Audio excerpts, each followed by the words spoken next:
Action. From high atop the battlements of Castle Curmudgeon, where you have my guarantee the host will not be defeated by the teleprompter this week.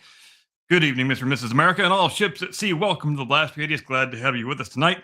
And coming up for your kind consideration on This Week in History, we have got, well, among other things, ancient Rome, medieval geopolitics, linguistic, colonial America, the Civil War, naval history, art, crime, astronomy, nuclear physics, aviation, spaceflight, literature, monarchy, and 3 different examples of human beings discovering an ingenious new technology and almost immediately finding a dangerously self-destructive use for it. So, without any further dithering and prevarication, let's light this candle or get this show on the road or start this here shooting match or whatever metaphor tickles your naughty bits. We begin August 17th, 1807.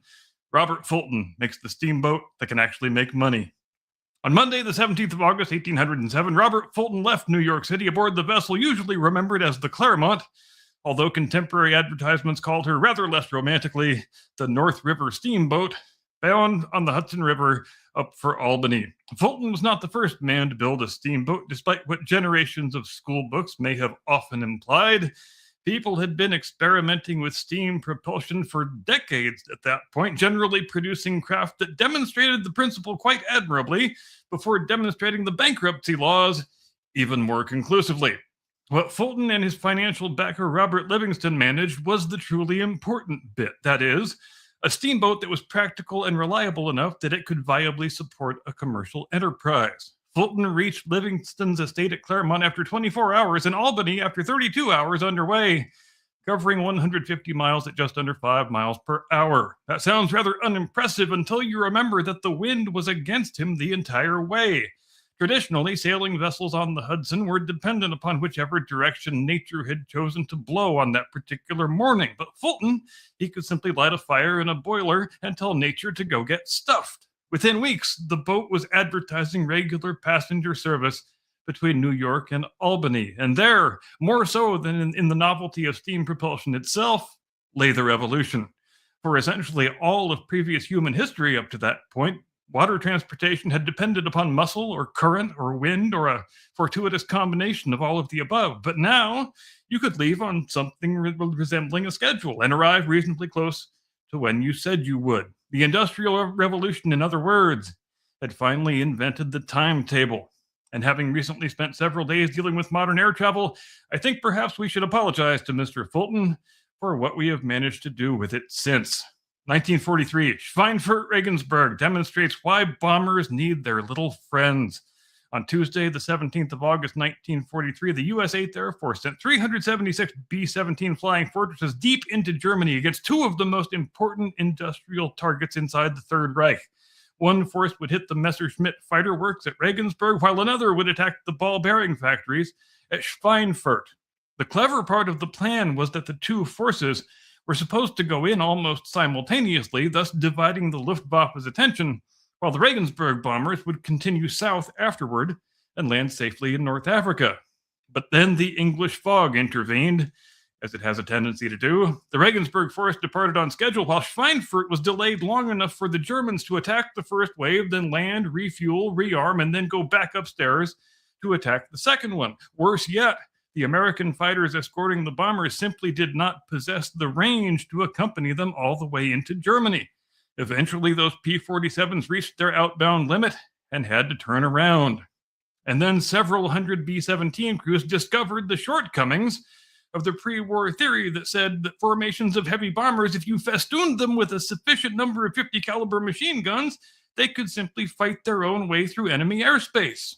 But in the actual event, 60 Flying Fortresses were shot down, roughly 1 out of every 6 that were dispatched, and more than 600 American airmen were killed, missing, or captured. The targets were very badly damaged, but the arithmetic was, to put it mildly, unsustainable. The lesson apparently required a refresher course, though, because on 14 October, the 8th Air Force went back to Schweinfurt and lost another goddamn 60 bombers, after which deep penetrations beyond effective fighter range were wisely and prudently curtailed.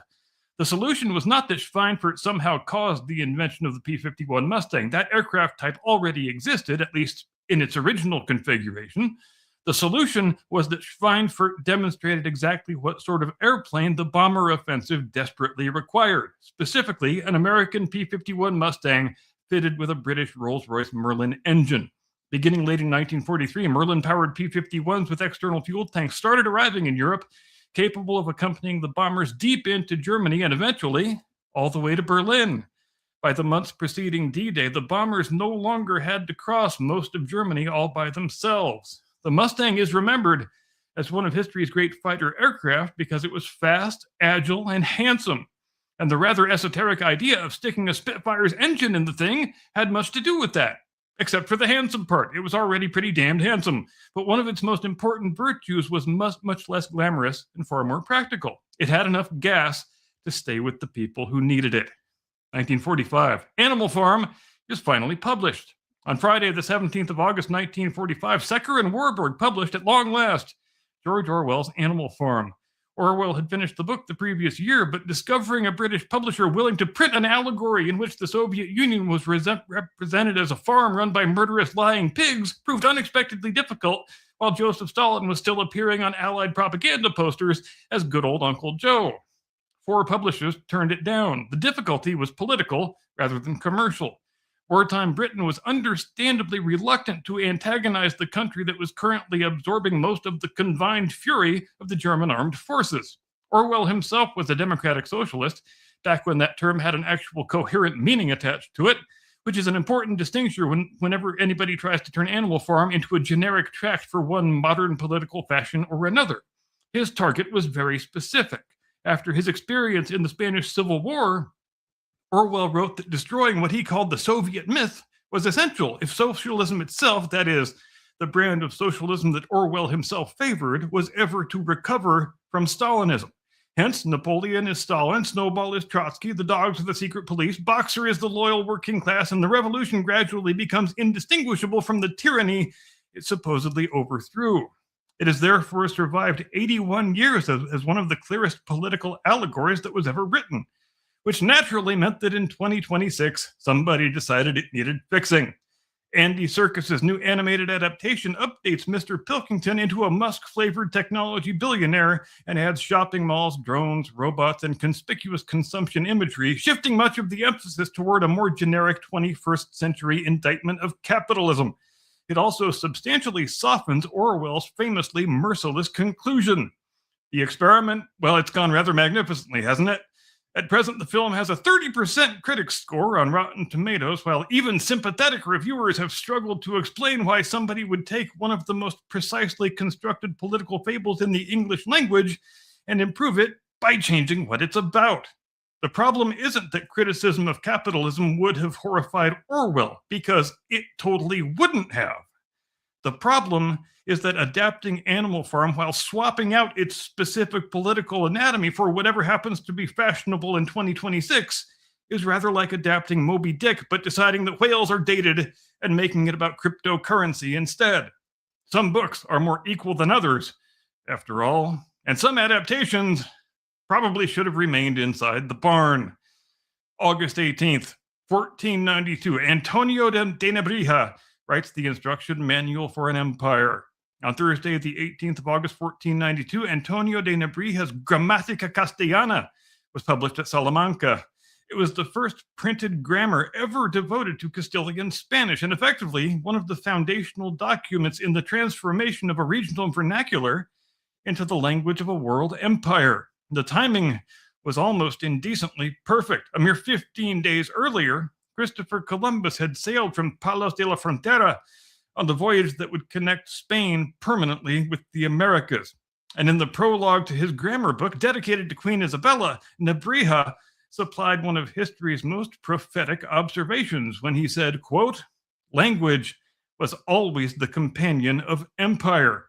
You see, Senor Nebrija understood that conquest was not merely a question of armies and borders. Once a kingdom acquired peoples who spoke different languages, it would naturally follow that government, law, religion, and administration would duly adopt the conqueror's tongue."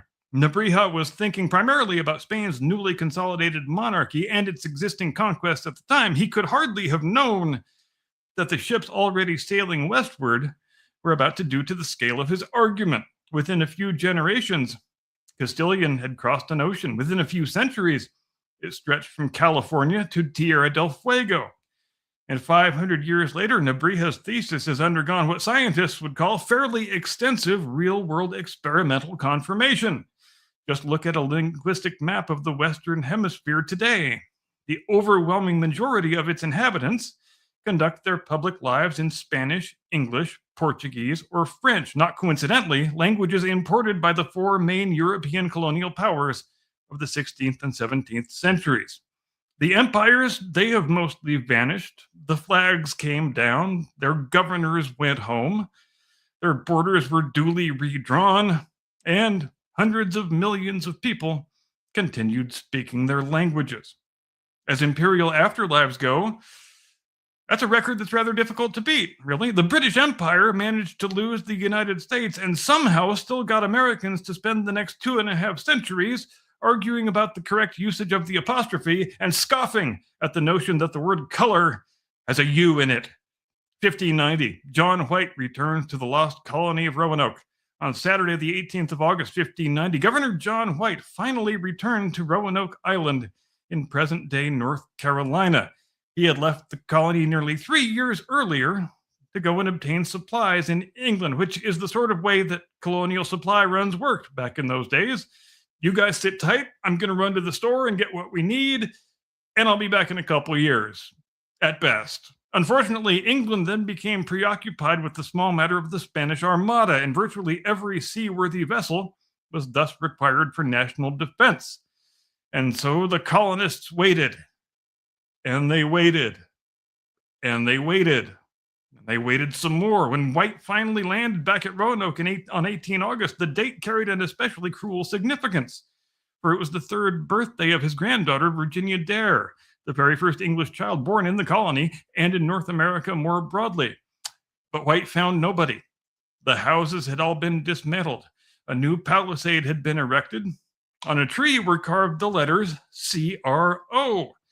And on one of the palisade posts was the word that has launched 4 centuries of books, documentaries, dumb conspiracy theories, and even dumber History Channel programming: Croatoan.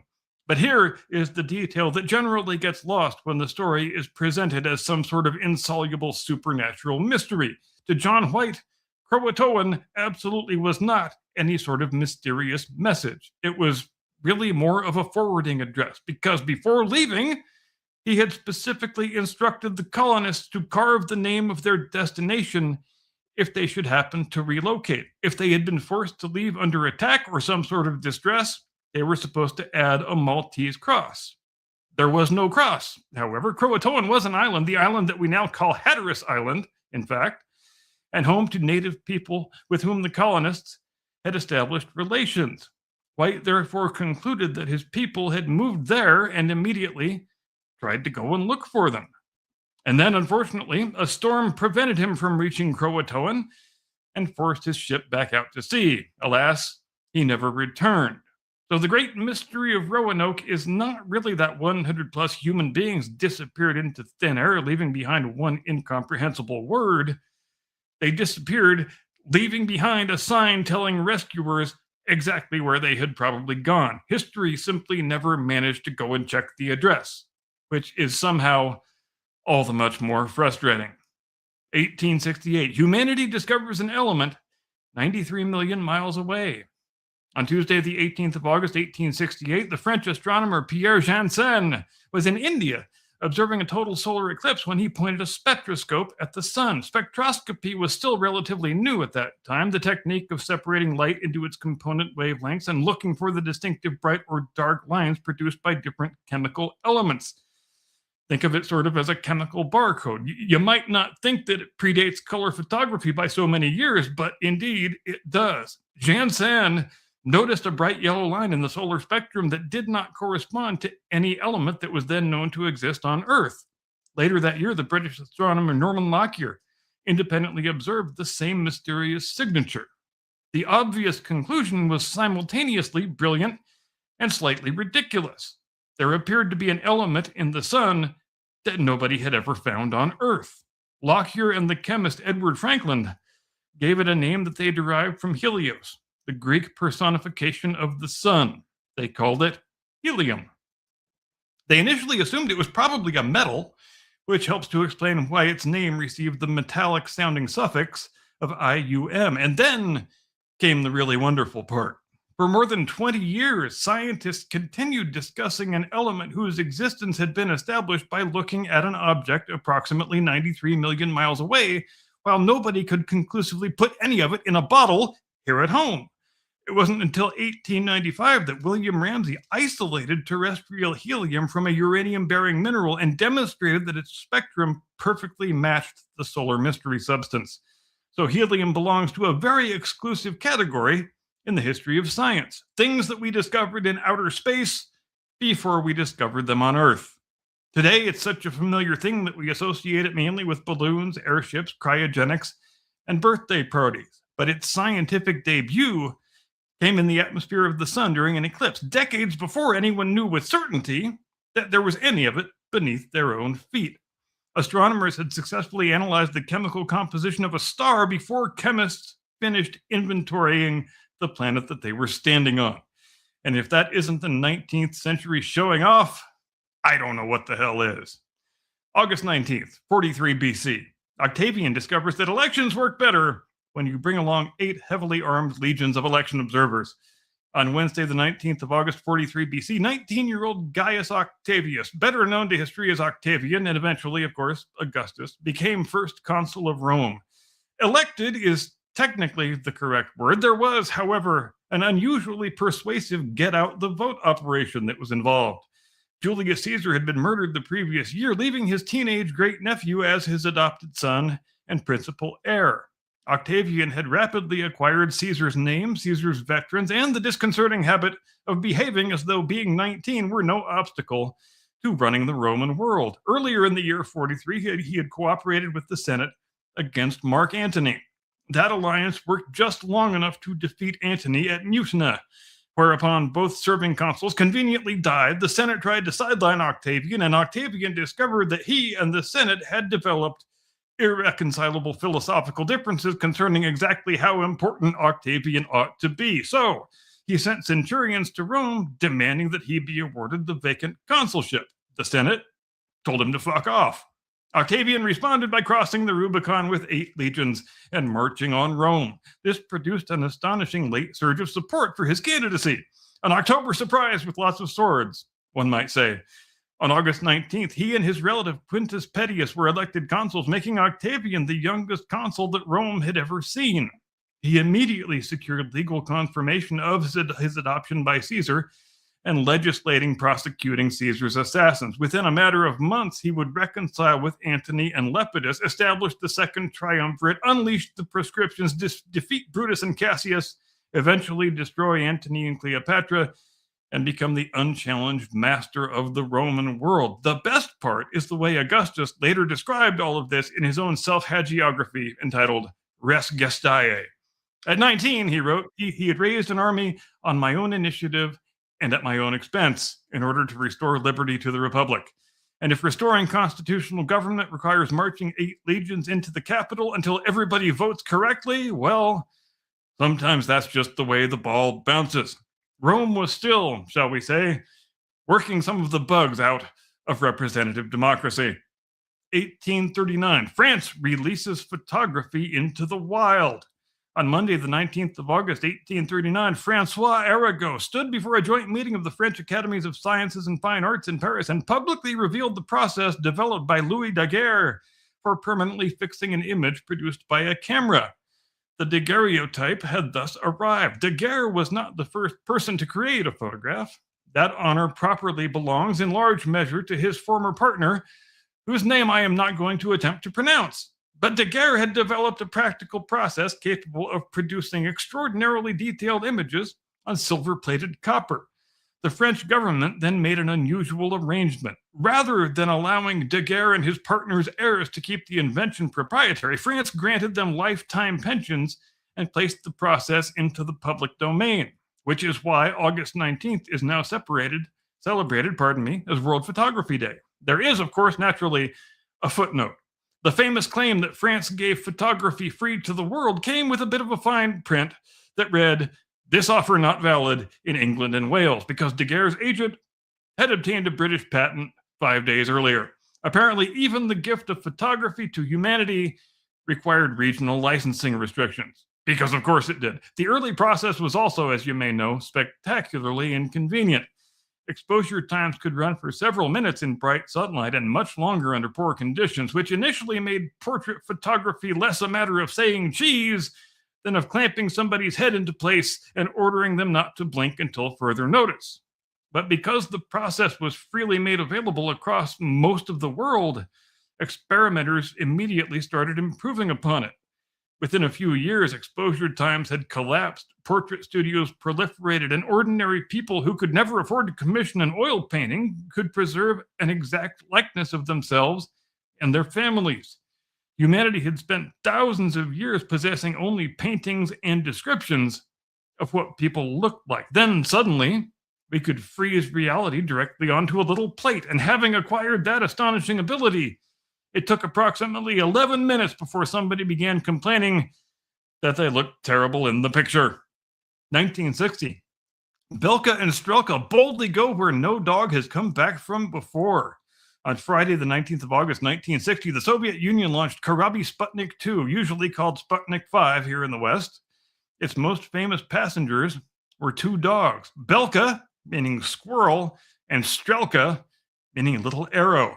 I feel like it should have been moose and squirrel. I feel like the Soviets missed a huge trolling opportunity there, but maybe that's just me. They were not the only passengers on board, though, not by a long shot. They were accompanied by a rabbit, 40 mice, 2 rats, some fruit flies, some plants, and various other bits of biological stuff. The Soviet Union had already put a dog into orbit. Of course, Laika had flown aboard Sputnik 2 back in 1957. But Laika had never been intended to return. Belka and Strelka, on the other hand, were testing something much more important: whether a living organism could survive a launch, spend an extended period in orbit, endure re-entry, and come home in a condition of not being dead, which, in the event, they did. After roughly a day in space, the capsule returned safely on August 20th, making its passengers the very first living creatures recovered alive after an orbital flight. And the Soviets were watching them on television while they flew. This produced one unexpectedly important medical observation. On the fourth orbit, Belka became agitated and promptly lost her lunch. Soviet flight physicians looked at that and concluded that perhaps the first human spaceflight should not be too excessively ambitious. So when Yuri Gagarin finally flew the following April, his mission consisted of exactly one orbit only. Belka's motion sickness may therefore have contributed to one of history's wiser examples of engineers resisting the temptation to say, while we're up there, let's see what happens if we do 17 more. Both dogs survived and became fairly big Soviet celebrities. Strelka later produced 6 puppies, one of whom, Pushinka, Nikita Khrushchev gave to the Kennedy family, probably with a KGB listening device up its ass, but who can say for sure? So in the middle of the Cold War, while the United States and Soviet Union were constructing enough nuclear weapons to incinerate civilization several times over, they also found time for a bit of nice puppy diplomacy. And 8 months after Belka and Strelka returned safely, Gagarin followed them. The path to human spaceflight had been cleared by 2 dogs, 40 mice, 2 rats, a rabbit, and one strategically important episode of zero-gravity vomiting. August 20th. 636 AD, Yarmouk removes the Byzantine Empire from the Levant. On Thursday, the 20th of August, 636 AD, according to the conventional chronology, the 6-day Battle of Yarmouk reached its catastrophic denouement. If you've never heard of Yarmouk, that's all right. Don't feel bad. It belongs to that peculiar category of battles that almost nobody outside specialist history circles can identify, despite the fact that the world after the battle looked fundamentally different than the world before it forever.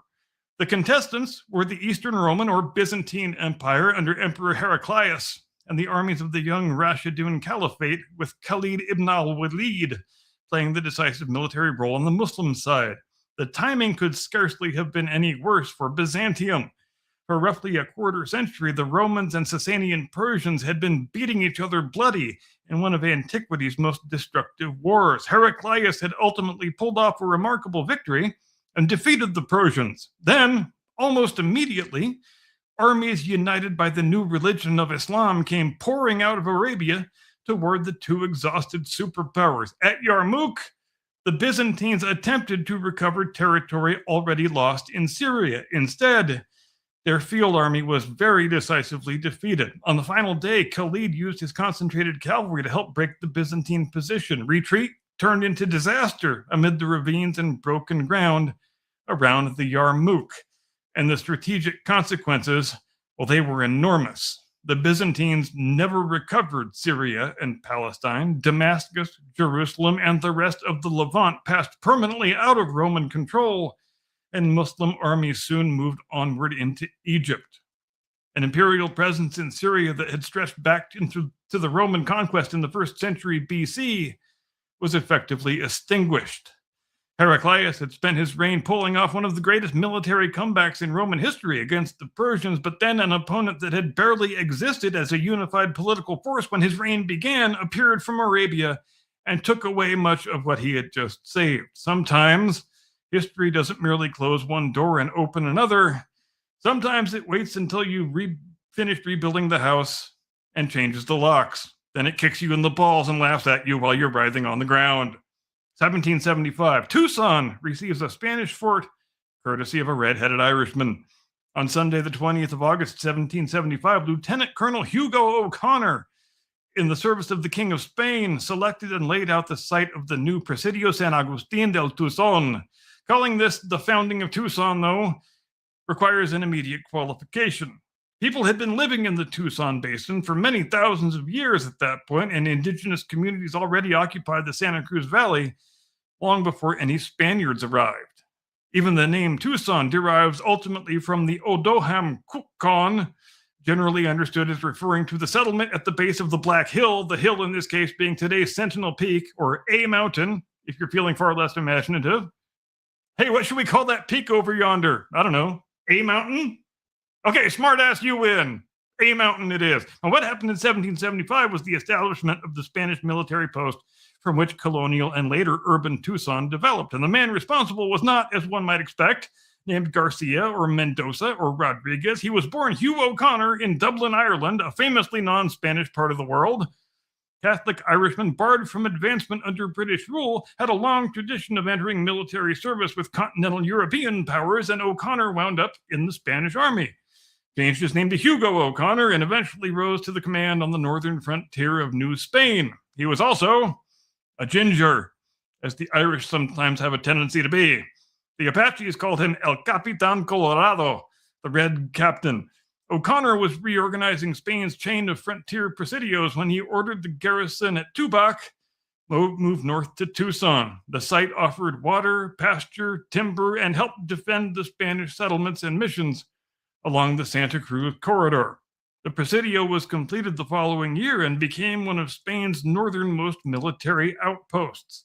So before Tucson was American, it was Mexican. Before it was Mexican, it was Spanish. Before it was Spanish, people had already been living there for some millennia. And the Spanish chapter begins with a red-headed Irish Catholic officer named Hugh who changed his name to Hugo and rode around the Sonoran Desert fighting the Apaches. Having recently spent 4 days in Tucson myself, during which I bore witness to more random street crime than I've seen in the last 15 goddamn years here in San Diego, I will leave the modern field observations to more eminently qualified scholars. Did you ever have to slam on your brakes because the guy in the car in front of you decided he needed to suddenly pull over to the sidewalk and grab Toothless Trixie for a $5 special at 9 o'clock on a Sunday morning? Because I have. Exactly one time. In Tucson. I'm just saying. 1882, Tchaikovsky discovers the one thing every orchestra needs, artillery. On Sunday, the 20th of August, 1882, the official exhibition premiere of Peter Ilyich Tchaikovsky, the year 1812, better known to history as the 1812 Overture, took place at Moscow's All-Russian Arts and Industrial Exhibition. I say official exhibition premiere because there had actually been at least 2 performances during the preceding month, but we won't talk about those. This is the sort of distinction which prevents metallurgical pedants, classical music pedants, and chronology pedants from all forming an alliance against us, and we don't want that. The piece had been commissioned 2 years earlier to commemorate Russia's defeat of Napoleon's invasion in 1812. Tchaikovsky was not inspired. In fact, he regarded the assignment with approximately the enthusiasm of a high school student being informed that the term paper is due on Monday. While composing it, he told his patron, Najeda von Meck, that the overture would be very loud and noisy, that he had written it without warm or loving feelings, and that it would therefore probably lack artistic merit. Later, he called it a very mediocre work. The public then responded by making it one of the most famous things that he ever wrote. Apparently, Tchaikovsky had underestimated a principle that was later instinctively understood by AC/DC. People fucking love cannons. The overture tells the story of Napoleon's invasion musically, setting fragments of La Marseillaise against Russian themes before the French material is overwhelmed and the finale erupts into bells, orchestra, and actual goddamn artillery fire. The score specifies cannon fire, not metaphorical cannon fire, not percussionists approximating cannon fire, but actual freaking cannons, big ones, and lots of them. There is even some splendid historical cheating contained inside the music. Tchaikovsky ends with the Russian imperial anthem, God Save the Tsar, which has a wonderful effect, but unfortunately, that anthem wasn't actually composed until 1833, 21 years after the events supposedly being depicted. Tchaikovsky was making a patriotic spectacle, not submitting evidence to a historical commission. And on that question, his artistic instincts, it has to be said, were absolutely correct. Because nobody has ever reached the climax of the 1812 overture, heard bells ringing over a full orchestra while field guns start being fired off, and said, excellent. But I do have a bit of a concern about the anthem's chronology. Sometimes historical accuracy must yield to a higher artistic truth. And that truth in this case is, if your concert finale isn't working, add more cannons and more cowbell, obviously. August 21st, 1810, Sweden hires one of Napoleon's marshals to become Swedish. On Tuesday, the 21st of August, 1810, the Swedish parliament elected Jean-Baptiste Bernadotte, Marshal of France and Prince of Pontecorvo, as Crown Prince of Sweden. And this, of course, requires a bit of explanation. Sweden had just endured a fairly catastrophic few years. King Gustav IV Adolf had been deposed in 1809 after a war with Russia cost Sweden the possession of Finland, which it had controlled in one form or another for some centuries. His successor, Charles XIII, was elderly and childless. The Swedes therefore needed an heir pretty badly, preferably one with enough military prestige to keep their suddenly diminished kingdom from being kicked around by Europe's larger powers. They first adopted a Danish prince named Charles August, and he promptly dropped dead. So, Sweden reopened the royal employment search.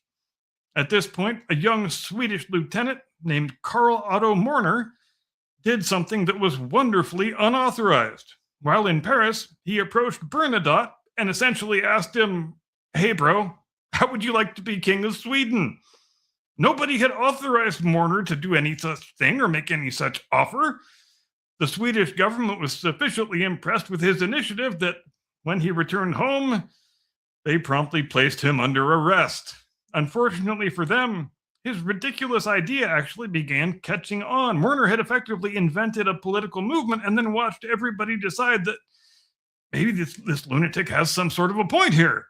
Bernadotte was a highly successful soldier. He had a reputation in Sweden for humane treatment of Swedish prisoners during an earlier campaign, and crucially, he was neither Russian nor Danish. On August 21st, the Assembly Estates at Orebro chose him. He converted to Lutheranism. He was adopted by Charles XIII. He took the name Karl Johan, and he arrived in Sweden that autumn. And then the story gets even better. When Napoleon's relationship with Sweden later deteriorated, his former marshal eventually joined the coalition against him. As commander of the Allied Army of the North, Bernadotte fought against Napoleon's forces during the 1813 campaign that culminated at Leipzig. He then forced Denmark to surrender Norway to Sweden. In 1818, the former French revolutionary soldier became King Charles XIV John of Sweden and Charles III John of Norway. His descendants, they are still there sitting on that throne. The current Swedish royal family remains the House of Bernadotte, more than 2 centuries after Sweden solved its succession crisis by allowing an overeager lieutenant to go to Paris and recruit a Frenchman. There are elaborate theories about dynastic legitimacy. Apparently, another perfectly workable method is just find a successful middle manager at Napoleon Incorporated and offer him Scandinavia.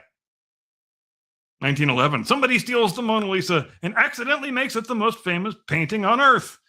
On Monday, the 21st of August, 1911, former Louvre employee Vincenzo Perugia walked into the museum and stole Leonardo da Vinci's Mona Lisa. The Louvre was closed to the public on Monday, as you see, and Perugia knew the building. He had worked on the protective glass surrounding the artworks, and he could pass plausibly for one of the museum's workmen.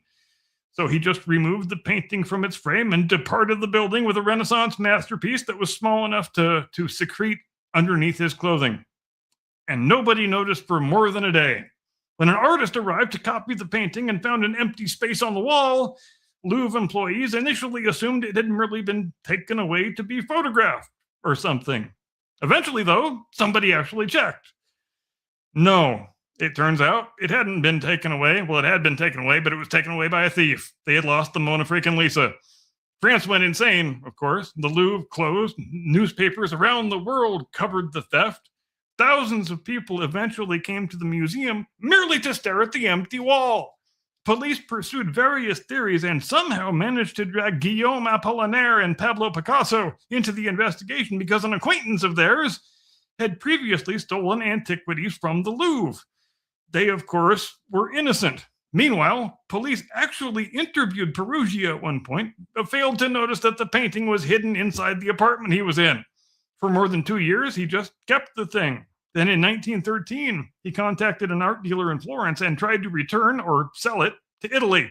Perugia later presented himself as an Italian patriot recovering art that Napoleon had stolen from his homeland. There was only one minor problem with that. Napoleon hadn't stolen the Mona Lisa. Leonardo himself had taken the painting to France centuries earlier, where it ultimately entered the French royal collection.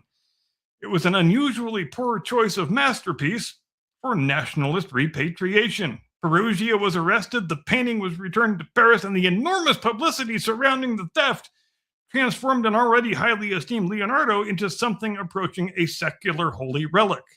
The caper helped make the Mona Lisa the most recognizable painting on Earth. And the story is unusually topical on this week of all weeks. Italian authorities are right now investigating the theft of works by Antonello da Messina from the Regional Museum in Messina in a brazen operation so peculiar that officials are examining possible organized crime involvement. Apparently, after a century of alarms, cameras, motion detectors, and specialized art crime police, humanity has yet to develop a security system capable of completely defeating the sophisticated criminal technique known as walking into a museum and leaving with the art. 1945, the Demon Corps claims its first victim. On Tuesday, the 21st of August, 1945, 24-year-old physicist Harry Dalian was working at the Omega site at Los Alamos. The war had ended only days earlier. Dalian had worked on the Manhattan Project and had been present at the Trinity test. Now he was conducting criticality experiments using a spherical plutonium core. The experiment consisted of stacking tungsten carbide bricks around the plutonium, creating a neutron reflector, and determining how close the assembly could be pushed toward criticality. This is exactly as relaxing as it sounds. Dalian was working alone, which was very much contrary to the safety rules. As he moved another brick into position, his neutron counter warned him that placing it there was going to drive the assembly critical. Dalian attempted to pull the brick away. Instead, he dropped the damn thing, and the core went prompt critical. Dalian desperately knocked away and removed bricks until he had stopped the reaction, but in the act of doing so, exposed himself to a massive dose of radiation. He died 25 days later on September the 15th, and as you can imagine, those were a uniquely miserable 25 days.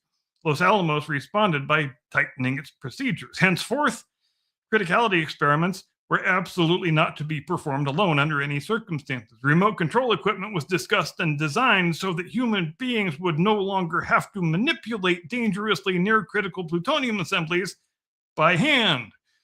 Great. Excellent. Problem solved, right?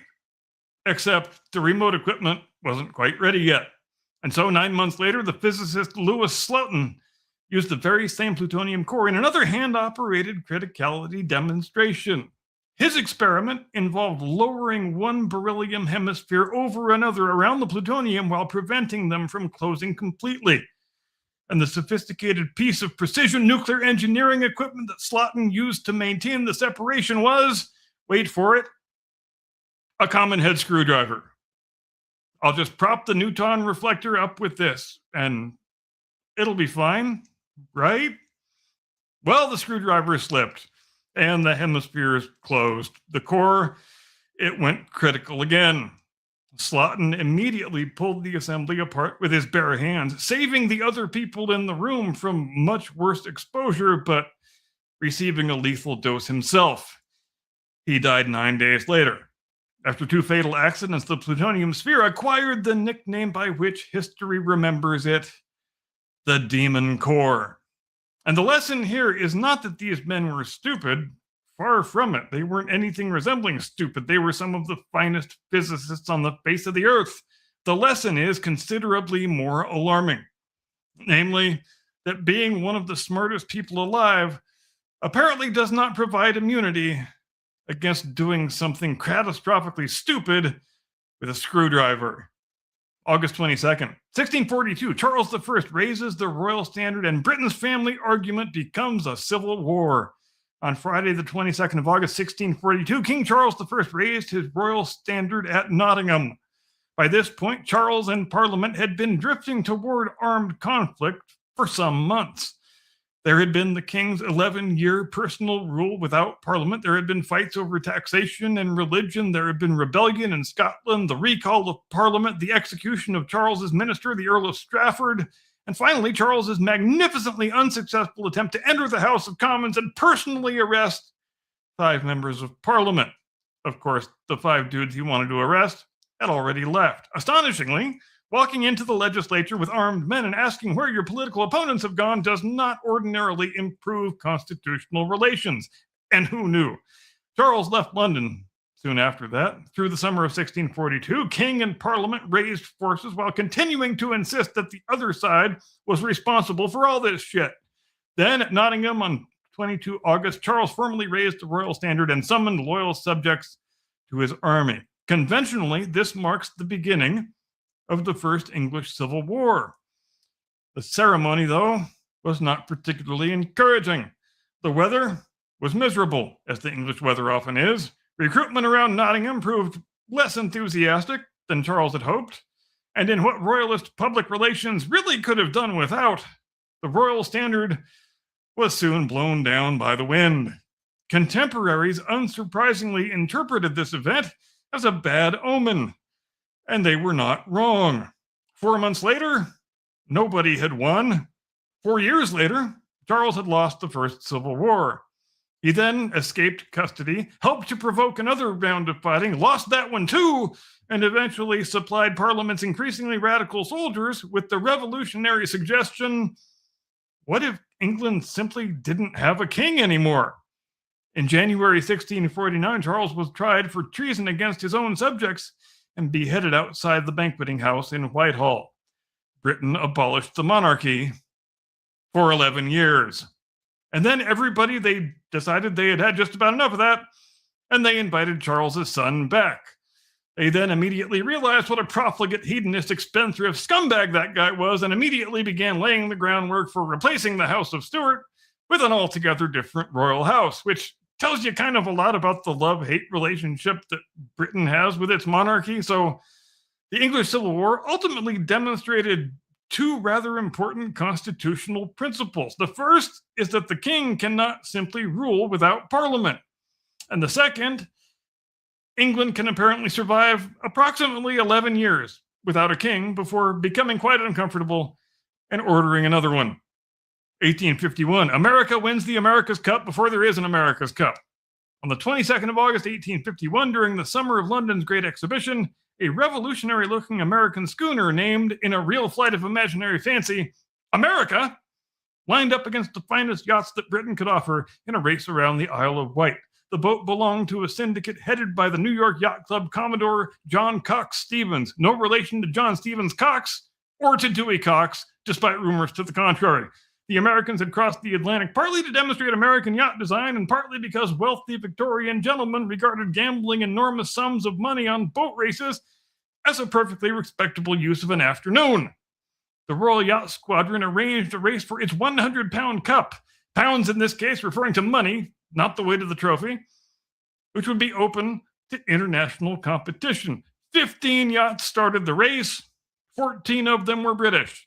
The other one was our little friend America. The Americans, quite improbably, won the damn thing. And this produced one of the most famous exchanges in all of sporting history. According to the traditional story, Queen Victoria was watching the race and asked, "Which is first?" "America, Your Majesty," someone replied. "And which is second?" The reply to that question was, "Your Majesty, there is no second." It is a magnificent line, of course. It's also one of those magnificent lines whose documentary pedigree becomes less impressive the harder historians stare at it. The America's Cup organization itself appropriately describes the exchange as something that was supposedly said, which is to say, it's almost certainly apocryphal, but we don't really care. We have retained it because historical accuracy has never defeated a really good quotation. The trophy returned to New York with the winning syndicate.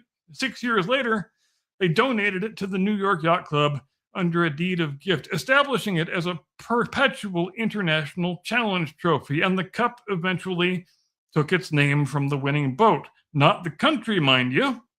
That is why it is called the America's Cup and not the American Cup. It's now generally regarded as the oldest trophy in all of international sport.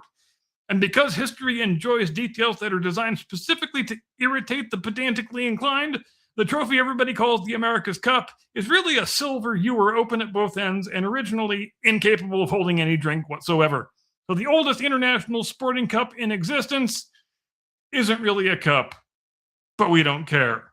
1963, Joe Walker flies an airplane into space.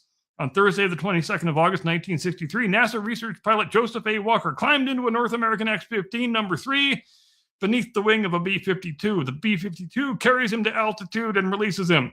Walker lights the X-15's rocket engine, and then he went up and up. Not airline up, not U-2 up, not SR-71 up. I'm talking space up. Walker eventually reaches 354,200 feet, 67.1 miles above the surface of the Earth. That placed him well above not only the military's 50-mile definition of space, but the 100-kilometer Kármán line, recognized internationally as the conventional boundary of outer space. It was the highest flight ever made by an X-15, and Walker had already crossed the Kármán line the previous month. So while Yuri Gagarin and the Mercury astronauts received the glory in the popular memory, Joe Walker quietly became the first human being to go into space more than once. And he did it in something with wings that took off under another airplane and landed on a dry lake bed. The entire flight only lasted about 11 minutes. The powered portion lasted far less than that. After the rocket engine shut down, Walker coasted upward ballistically, used reaction controls when conventional aerodynamic surfaces became ineffective in the near vacuum, then fell back into the atmosphere and transitioned from spacecraft to extremely freaking fast glider. There was no second chance at the landing. Obviously, the X-15 carried no conventional landing gear in the rear, only a pair of skids, and once the engine burned out, there was no restarting it. In other words, pick your lake bed very carefully. Walker's 354,200-foot record for piloted aircraft stood until Spaceship One finally exceeded it in 2004, more than 40 years later. And the X-15 wasn't merely an exercise in setting records. Its flights generated enormous amounts of data on hypersonic heating, stability, controls, structures, and atmospheric reentry. Precisely the problems American engineers had to understand as human spaceflight was developing. Walker himself moved on to the Lunar Landing Research Vehicle program, helping develop the bizarre flying contraptions that Apollo astronauts later used to practice landing on the moon. Sadly, though, he never lived to see Apollo 11. In 1966, Walker was killed when the F-104 he was flying collided with the giant XB-70 Valkyrie during a formation photo flight, an incident so tragic and so shambolic, it probably warrants its own deep dive video. But for one afternoon in August of 1963, Joe Walker sat in an aircraft, was dropped from another aircraft, lit a rocket behind himself, and flew so high that he ran out of atmosphere before he ran out of airplane. August 23rd, 1784, the United States almost gets a state of Franklin. On Monday, the 23rd of August, 1784, delegates from 3 counties in the western reaches of North Carolina gathered at Jonesboro and unanimously declared themselves independent of the state. They were not, however, attempting to leave the United States. In fact, quite the opposite. They just wanted to become another one of them, was all. At the end of the Revolution, North Carolina stretched all the way across the mountains into what is now present-day Tennessee. The settlements on the far side of the Appalachians were very remote from the state government. They were exposed to frontier warfare, and they were increasingly populated by people who thought that Raleigh was collecting considerably more loyalty than it was providing government. Then North Carolina offered its western lands to Congress to help satisfy the national debt. The inhabitants understandably wondered whether they were about to become politically homeless. So on August 23rd and 24th, delegates from Washington, Sullivan, and Greene counties met at Jonesboro and duly declared their independence. The resulting polity eventually adopted the name of Franklin. They elected Revolutionary War veteran John Sevier to be their governor. They established courts and a legislature, collected taxes, and behaved in most respects just like a proper state. There was only one trifling administrative problem. Nobody had admitted them to the Union. Franklin sent a delegation to Congress in 1785. 7 states even supported their cause. However, under the Articles of Confederation, they needed the support of 9. So Franklin achieved the unusual constitutional status of having fallen 2 votes short of actually existing. Meanwhile, North Carolina reconsidered its original land cession and decided they wanted that territory back. For a while, parts of present-day eastern Tennessee therefore enjoyed 2 competing governments simultaneously, Franklin officials and North Carolina officials issuing commissions, operating courts, and attempting to govern the same population. This eventually escalated into armed confrontation between the supporters of Sevier and the supporters of North Carolina loyalist John Tipton. But Franklin collapsed in 1788. Sevier was arrested for treason, although he was never tried, and North Carolina subsequently ceded the Western Territory again, this time successfully, to the federal government. In 1796, most of the same territory finally entered the Union properly as the state we lovingly know today as Tennessee, with our friend John Sevier as its first governor. So, Tennessee statehood ultimately worked out. It merely required 12 years, 2 governments, an attempted 14th state, an arrest for treason, and apparently filling out the federal paperwork correctly the second time. 1944, a 22-year-old king fires his dictator and changes sides in the middle of a world war. On Wednesday, the 23rd of August, 1944, King Michael I of Romania summoned Marshal Ion Antonescu to the royal palace in Bucharest. Michael was 22 years old. Antonescu was Romania's military dictator, Hitler's ally, and effectively the man who had been running the country, while the young king largely served as a figurehead. But by August of 1944, the arrangement had developed what management consultants might describe as a fairly serious strategic problem. Namely, the Germans were losing. Romania had entered the war against the Soviet Union in 1941, supplying troops and, crucially, oil from the fields around Ploiesti. Hundreds of thousands of Romanians had become casualties on the Eastern Front, and on August 20th, the Soviets had launched the enormous Jassy-Kishinev offensive. The Axis position in Romania was collapsing with astonishing speed. Michael and the leaders of Romania's principal opposition parties had already been preparing to get the country out of the war. And on the afternoon of August 23rd, Antonescu came to the palace. The king demanded that he accept an immediate armistice with the Allies. But Antonescu would not do so without first obtaining Hitler's agreement. Michael withdrew briefly, then he returned, and he informed Antonescu that he was now dismissed, and then had him arrested inside the royal palace, which must rank fairly high among history's awkward meetings with upper management, one has to say. Michael installed General Constantine Sănătescu as the new prime minister. That evening, the king addressed the country by radio, announcing the break with Antonescu's dictatorship and Romania's acceptance of the Allied armistice terms. The new government ordered Romanian forces to cease fighting the Red Army and asked German forces to politely leave the country. The Germans, though, they declined the invitation. Instead, German aircraft bombed Bucharest and fighting erupted between Romanian and German forces. On August 25th, Romania formally declared war on Germany.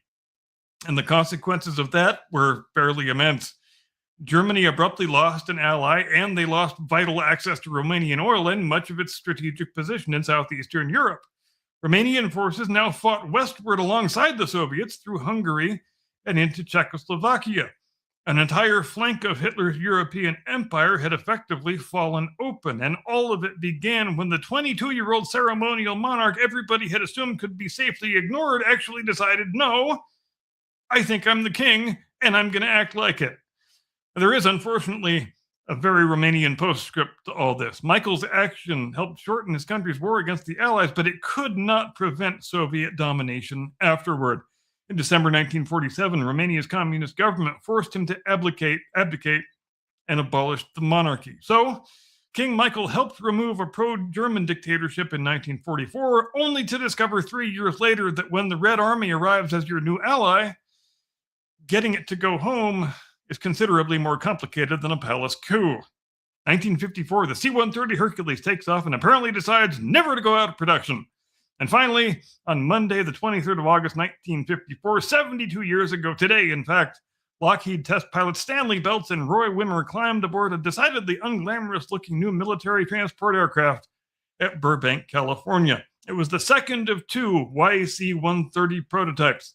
The Air Force had asked for a rugged medium transport capable of hauling troops and bulky equipment over substantial distances while operating from the short, primitive airstrips the Korean War had demonstrated were an unavoidable part of military aviation. Lockheed's answer had 4 Allison turboprops, a high wing, a cavernous cargo compartment, and a loading ramp at the rear. On its first flight, the YC-130 needed only about 800 feet of runway in order to get airborne. It then flew for 61 minutes from Burbank to Edwards Air Force Base. It did not look futuristic, did not break the sound barrier. Nobody intended it to dogfight MiGs or look particularly good. It was designed to carry a great deal of stuff into places where large airplanes didn't have any business landing. Lockheed had apparently stumbled, though, upon immortality. The production C-130 Hercules entered service in 1956 and has been turned into almost every conceivable variety of airplane. It's been a transport. It's been a tanker. It's been a gunship. It's been an electronic warfare platform. It's been a search and rescue aircraft. It's been a weather reconnaissance aircraft. It's been a fire bomber, a special operations aircraft, an Antarctic ski plane, for God's sake, a satellite catcher. It has dropped paratroopers and humanitarian aid, flown from dirt and from ice, and even demonstrated that a Hercules could land and take off from an aircraft carrier without a catapult or arresting wires. Whenever somebody invents a new mission, somewhere there is apparently an Air Force officer saying, could we put it in a C-130? And here is the extraordinary part.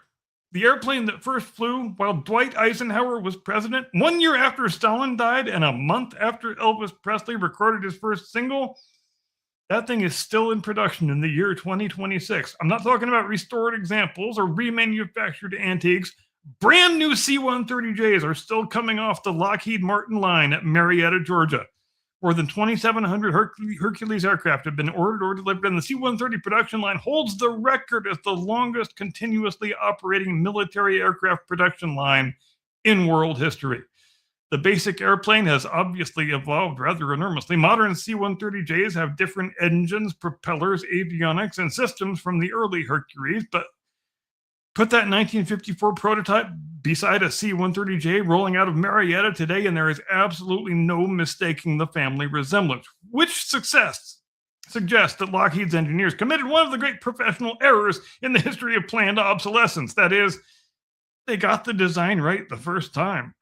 72 years ago today, the first Hercules lifted off a runway in Burbank, and after wars in Korea, Vietnam, the Persian Gulf, Afghanistan, Iraq, after the jet age, the space age, the moon landings, and the invention of the freaking iPhone, they are still building the damn thing.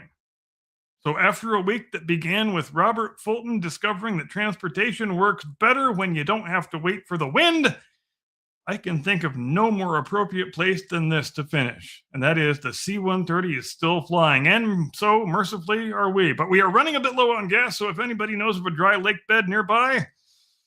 And with that, we close the book on this installment of This Week in History. Thank you, ladies and gentlemen, as ever, for your kind attention. And I now transmit you into the custody of my distinguished colleague, your illustrious co-host, the one and only, your friend and mine, Mr. Caucasian Sasquatch. Tactical nuke incoming!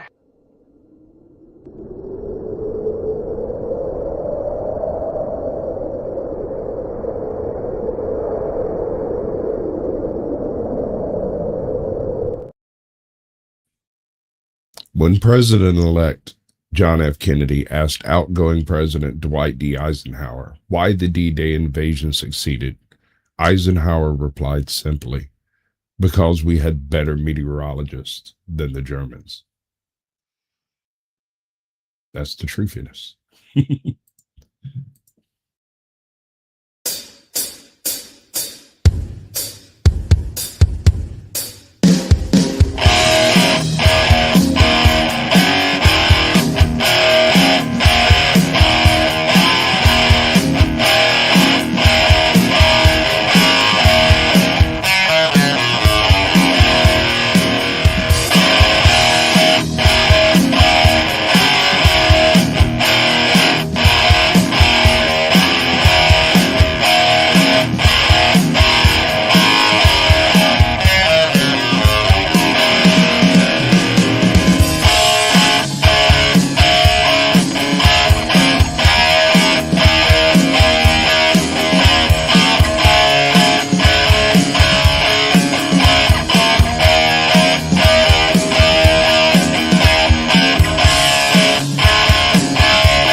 Good evening, ladies and gentlemen. Welcome to the Blast Radius, and we disagree on the movie.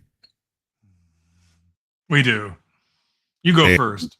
It's not as bad as it sounds because I expected much, much worse. The movie is Pressure, and it is the latest D-Day flick leveled at, I guess, the paying public. I guess it doesn't come out until September 11th in the UK, but it's already been released in America. We might not want to play this then. Anyway, so I did not have very high expectations for this. So I loved all the actors. Was it Hugh Laurie that was playing Monty? It was Damian Lewis, and that's one of my complaints. Right. And he was absolutely killer. Oh my God, he stole this entire movie. Absolutely. See, I thought it was more of a caricature than a portrayal. And it really surprised me from Damian Lewis, because previously in his portrayals of historical figures, he's gone completely away from the caricature thing, especially when he portrayed Henry VIII in Wolf Hall, which I think is the absolute best ever portrayal there's ever been of Henry VIII, precisely because he portrayed him as an actual person and not just a pile of caricatures that have built up over the centuries, which is the way Henry VIII normally gets played. Right. So there's a scene in this, and totally spoilers everywhere. I'm not playing that game. We're doing spoilers. There is a scene in this movie where this individual here, and what's the position? It's a squad commander, group captain, right? Which is the RAF equivalent of a major. Right. So Group Captain Stagg is the head meteorologist in charge, right? And it comes down to him. The man with the biggest brass balls in the entire world comes to him and says, "Listen, I need a forecast." And any weatherman, anyone who's ever looked at any meteorology to any extent ever, can tell you that there are no guarantees in weather. It can't happen. But there's a scene in this movie. Go ahead. No, I was going to say, just as they can tell you that Dwight Eisenhower was never a big, hulking, 240-pound, thick-necked, linebacker-looking motherfucker. Who? Brendan Fraser? Sorry, can't buy the casting. Go ahead. But he did a great job for not fitting the role. Anyway, so the scene. Let me do the scene. We'll chew on Brandon in a minute. In this scene, Eisenhower is basically chewing the rear end out of the entire meteorology department wholesale, and he needs an answer. Is it a go or no go? There are two schools of thought on the table. One views historical data as more important than current measurements. The other takes the full-blown scientific approach of predictive contemplation based off of current measurements. Right. And this was a really important argument back before weather satellites were a thing. Right. Before current measurements could be taken down to the square foot and shit. But the question is, can we land the D-Day invasion on the given day that's been chosen? Right. Yeah. And he has to make this decision in like the next 7 minutes. And while he's standing there, Eisenhower's chewing his ass. He's chewing the other guy's ass. The other guy's chewing his own ass out. Everything's going absolutely shit balls up. And he gets a phone call.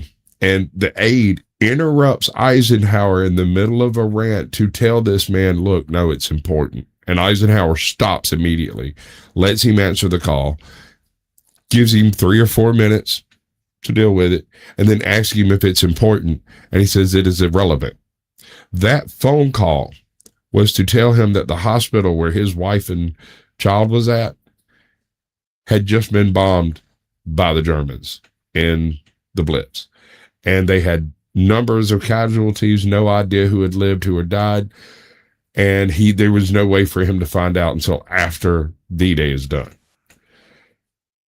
Go or no go? And he says it's a no-go. There is no window. You cannot put bombers in the air. You cannot put paratroopers out the window. You cannot do this. It's not doable. Meanwhile, the other guy's over here doing the whole thing. Eisenhower knew probably before that phone rang that this man's wife and child were MIA. Right? Yes. Why else did that phone call actually make it to this man? He was under lock and key for the past 2 weeks. So that phone call came in at Eisenhower's behest. And that phone call, go ahead.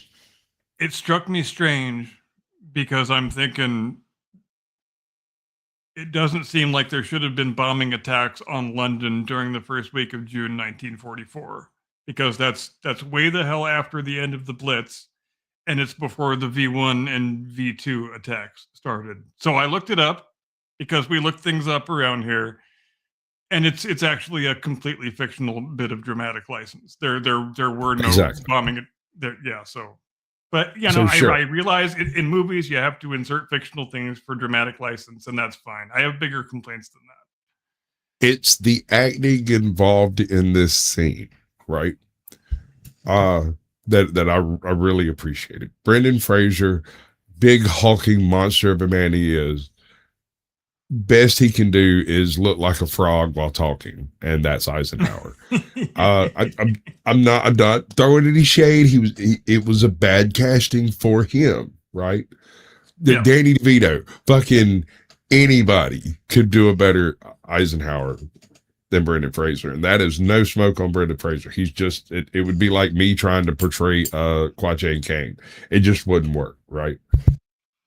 Monty, on the other hand, yes, he was running a caricature, but have you ever heard any of the recordings of Monty talking to like the troops and shit? Oh yeah, then there's a reason why those caricatures exist, because he was almost a parody of himself. I mean, don't get me wrong. Right. And an absolute fool. He would have been better served in a Napoleonic War. He would have been an absolute unit. But in the industrialized murder fest that was Europe at the beginning of the 20th century, he was more or less wasted. Yes, and because he was successful in North Africa, he got, you know, turned into a national folk hero, and that's fine. You have to turn your successful generals into national folk heroes, and it's perfectly good and proper that he should have been turned into that. But it still went to his head a little bit too much, and he became often more of an annoyance. How should we say this? He often outweighed his own usefulness with the size of his ego. All right, so this is what I'm getting at here.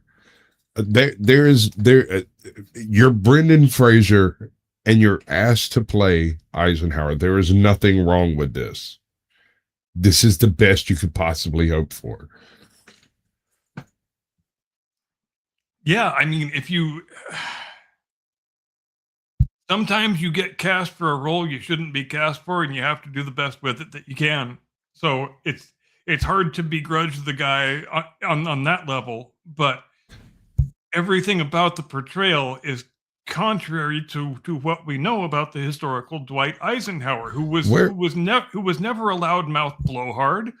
He was a very soft-spoken, very understated guy, and that was a big part of the reason why he was appointed as Supreme Commander, because it was thought correctly that his personality type would be more compatible with the personality types of the English officers with whom he was going to have to maintain good relations. But in this picture, everybody, it seems, is either an American stereotype or a British stereotype. The Americans are all it's true. Big, brash, obnoxious, overconfident loudmouths who just want to fuck around and listen to music and shit. And the British characters are all very stiff upper lip, very reserved, very businesslike, and it just seemed a bit lazy to me. And then you got this one Scottish asshole over here who's trying to out-Brit a Brit. Yeah, and he was really the only part of the movie that I really liked. And all credit to him for that portrayal. Oh, dude, come on. You didn't like the rock star persona of the American meteorologist with all of his historical data? I got this, bro. Everything's all good, man. We can go. Just go, I wouldn't even doubt if that could have been Keanu Reeves. This is the reason we have AI, boys. Here's the challenge. That is an absolutely excellent call, because that totally could have been Keanu Reeves. You are absolutely right. 100%. I have no doubt that man was from Southern California, is all I gotta say. Totally. But at the time, right? At the time, this was a very critical point in meteorological history. Dear God, I shouldn't know any of this stuff. the people who had been collating data over the past 200 years of observations of weather patterns and the way things work and yada yada yada had a solid track record in most parts of the world in general as to what'll be happening, like Richard's Almanac type accuracy, right? Yeah. But what the war required was a literal minute-to-minute succession of measurements and forecasts. And that level of detail, granular detail, had not been attempted on a real-time scale in the history of the world. And the only thing that made it possible was the radio. Absolutely. And it had never been attempted because it had never been feasible before to collect that much ground level and atmospheric level data in real time from locations spread that far afield. And also, I like the fact that I really love the fact, despite my criticisms, that they made a film about this topic, because it's a topic that I think deserves to have a film made out of it. And it's a great snapshot into a world that ceased to exist just a short number of years after the war ended. Because, like you said, there used to be dueling schools of meteorology, and we see them really go head to head in the course of this film. There, you've got one school that says we need to base our judgments and our forecasts exclusively on historical data, and there's another that says no, we need to base it on the totality of the measurements that we have right now, because we can never assume that history is going to repeat itself perfectly, because history never does that. If history did that, then we wouldn't need all this historical data, would we? So how tall was Eisenhower? Do we know? I'm almost certain he was under 6 foot. I'll look it up. Oh, wow. Apparently my AI is listening to me. Hey, I have a story for you about my AI. I have not set up my little phone AI. I bought a new phone and it's got this little AI thing that goes with it, right? So apparently Eisenhower's 5'10", right? Yep. 5'10", 170. 9 centimeters, right? Okay, all right. Yeah. Well, he's not a small dude. How tall was Patton? No. Pretty short, I think. He was tiny, wasn't he? Yeah. He was like 145. Oh, no. 6'6". He's same height Holy as me, 6'2". Shit, dude. Like, I did not see that. I guess he looked small next to a tank. Yeah, I didn't realize that. I had no clue. I always thought he was a little... I guess that was Telly Savalas' fault, huh? No, wait. Was it Telly Savalas? Or George C. Scott. George... Anyway, I'm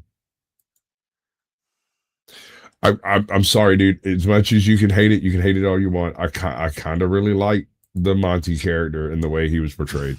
Like I said, if you've ever listened to any of his radio broadcasts, this dude's talking like Monty. So I imagine it's hard not to move in a caricature when you're talking in a caricature would be my guess on how he did it. But Monty's philosophy was, we have more boys than they have bullets. And it has to be said, there really has never been any cinematic portrayal of Montgomery that I've ever seen that didn't lean into the caricature, because like I said, he's kind of a self-caricature, so it's a terribly difficult tightrope to walk when you're not trying to chew the scenery too much, but you're also trying to portray a man who was almost a parody of himself in real life. So how do you walk that line? I don't know. So, all right. I told you that I worked in a hospice home as a volunteer when I was in high school, right? Mm-hmm.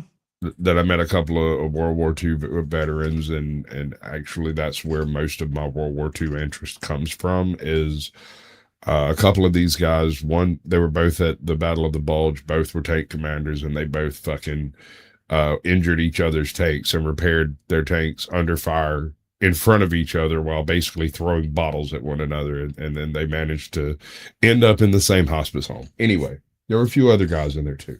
And one of them told me, it was Mr. Jacobs. He told me, he said, for a week, he served as an attaché to Monty's American counterpart. And so The American counterpart was like some random freaking sergeant or something. They slapped some colonel badges on and told him to follow Monty around and write down whatever the hell comes out of his mouth, right? This dude was the guy who was handed to him in order to actually like do the grunt work of all the paperwork and stuff like that. And he told me, he said, Monty was like trying to talk to a tidal wave. You can speak all you want. It's just not going to have an effect. And Mr. Jacobs wasn't known for a turn of praise, if you get what I'm saying, but he said he was like dealing with a force of nature. Yeah, it's not a bad allegory, talking to a tidal wave. I can picture it being like that. And imagine the job that Eisenhower had managing that set of personalities.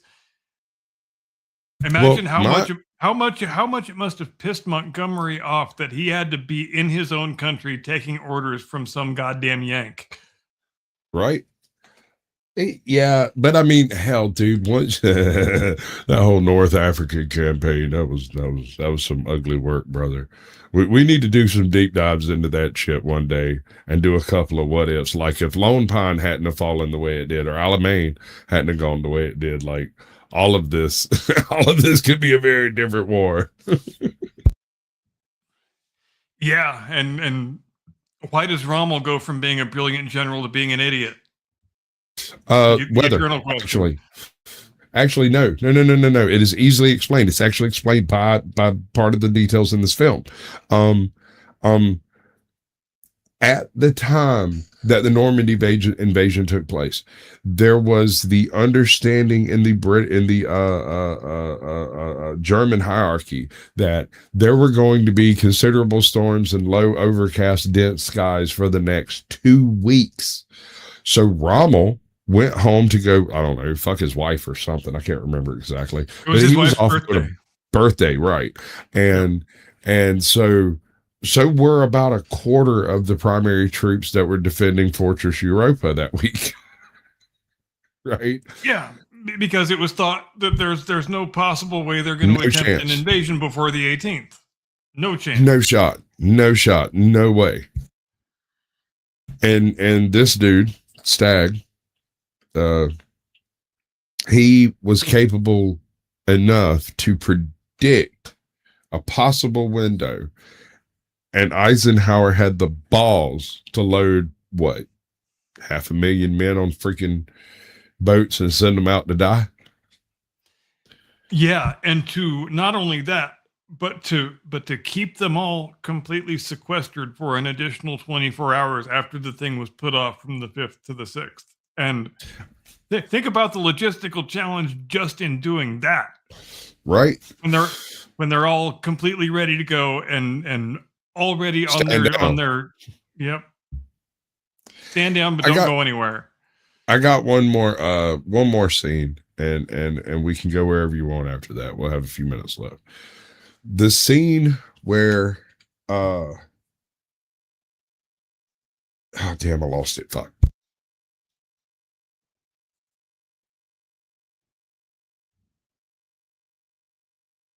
Oh yeah, no. It's the scene where homeboy's standing there in the driving fucking rain of a hurricane, essentially. And he looks at Eisenhower and goes, "We've got a shot." And he's like, "What do you mean a shot?" And the same man who just pulled the plug on $1 billion worth of equipment says, "No, we've got to go like, if you go now." And Eisenhower's like, "Go?" And he's like, "Go. Go." And it's like, "Sir, you need to go because you're running out of time." Like, go now. You've got a shot, but you've got to start now because it'll take 12 hours to get them in the air, another 12 for the weather, or another 3 for the weather to break. And so they will be dropping them. In fact, Omaha, if I remember right, Omaha was under heavy fog and rain at the time that they went up. That was one of the reasons they had problems. Nobody should mistake the fact that just because they went and just because the forecast wound up being partially correct, the conditions were still pretty goddamn shitty, as evidenced specifically by the fact that nearly all of the amphibious tanks sank to the bottom of the channel. That was exactly what I was going to say. Yes. And the infantrymen wound up with absolutely no armored support. And on Omaha, especially, they got cut to pieces because of it. Oh, it's horrible. Alternate history. All the armored tanks make the beach. Then it's much less of a closely run thing. I mean, then they probably do wind up taking Caen on the day they were supposed to take Caen. It probably doesn't take 3 or 4 weeks as it did in the event. Hypothetically, the Battle of the Bulge never happens because there's 14 extra tanks at the front when it occurs. Yeah, there you wind up taking significantly fewer casualties on the beach, which means obviously that you have a much better complement of men to begin fighting their way inland, and you probably also have an enhanced morale level because you will have fewer guys still on their feet who didn't just see all their buddies get turned into hamburger meat back on that beach. Because let's not pretend that doesn't have an effect too. One more thing. We take Germany instead of Russia. What was it? 27 tanks, 82 tanks, something like that. I can't remember. There wasn't a whole bunch of them, but there was just enough to punch through that outer shell of Fortress Europa to take up all of the machine gun fire, to do what tanks do. If they had okay, you or me? I was just going to say, you also have to consider the fact, which is really important, that the Germans couldn't release their armored support to go and support the front line because Hitler liked to sleep until 12 o'clock and nobody was willing to move any goddamn thing without his express approval. So that's without a big Rommel factor present. In the equation too. Without Rommel present. Rommel wasn't present. Rommel wasn't present until what, a week before Market Garden or some shit like that. Well, yeah, because then he gets wounded in the strafing attack on his car, right. So that puts him out of commission for another fairly long period of time. And by that time, he is under suspicion for the 20 July plot, and of course is wind up having to be made to kill himself. Hold on. Market Garden ends up probably not being Market Garden at all because they would have reached that point before they flooded the canals. Excellent point. Absolutely correct. Yep. We might have rolled across that motherfucker like a blitzkrieg, bro. Yeah. No Market Garden, no Battle of the Bulge. The war probably ends by Christmas of 44 the way it was supposed to in the best case scenario projections that they had before D-Day. You don't have the thing dragging on into May of 45. Not a chance. And those tanks easily save, 70,000 men maybe on D-Day. Yeah. And that's just from taking the rounds that would have killed those boys. We kind of lose track of it in retrospect, but it was considered a really disastrous failure that the war even lasted until the middle of 45. After the invasion in June of 44 was successful. None of that was supposed to happen. This has all gone sideways, boys. And then the Battle of the Bulge happens, and they're still able to mount an offensive. Dude, what are we actually doing here? Patton was absolutely pissed. Okay, so here's another thing. Since the Battle of the Bulge never happens, and the Western Front collapses faster than the Eastern Front, we end up reaching the Rhine way before the Red Army. However, Germans also have like huge swaths of their SS still intact and in Germany. So Aachen takes a week instead of 4 days. Right? We lose tons of tanks in Aachen instead of like the 7 or 10 that we lost. We lose 50 in that motherfucker. That place is an absolute death trap for tanks. And it also, like you just alluded to, it materially changes potentially the next 40 years of post-war world history because the Red Army doesn't have the same chance to grab as much territory from the East as they did. It's probably not the Russians taking Berlin. It's probably us and the British. And in addition to a bunch of other places, the Russians, they might not even penetrate that far into the eastern flank of Germany in the event. Well, I mean, what happens if rather than encountering the Americans in East Berlin, they encounter the Americans in far East Berlin, not here but there? Because here's the thing.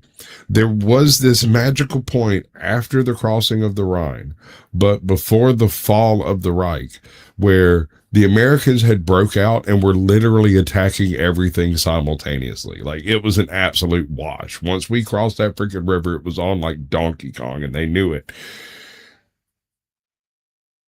Instead of doing the weird spread out thing that they did, had they put, centralized both thrusts in both directions like a pincher, they could have gone completely around Berlin and met up with the Red Army without Berlin having actually fallen. Yeah. Right? And then play the oldest 3-card money game on the freaking planet. And it's obviously easy to judge these things with the benefit of hindsight, but I expect that Eisenhower probably would like to have the decision back where he decided that there was no strategic value that he was going to place in the city of Berlin itself. And it's time to do the thing, and I'm doing the thing. Ladies and gentlemen, thanks ever so much for joining us here on the Blast Radius tonight. Did I expect that monologue to go for an hour? Not really, but I thought it was a pretty good one. Hope you did too. Regrettably, we didn't have much time to discuss the movie and our World War II counterfactuals that we enjoyed doing so much. Maybe we'll do another one of those next week. Who knows? Could happen. You'll have to join us to find out. Hope you have a great day tomorrow. Fantastic day after that. Just a perfectly edifying rest of your week. Take care. Stay safe. See you next Sunday, 8 Eastern, 5 Pacific, as we always do. See you next time. Do not comply. Get off my lawn.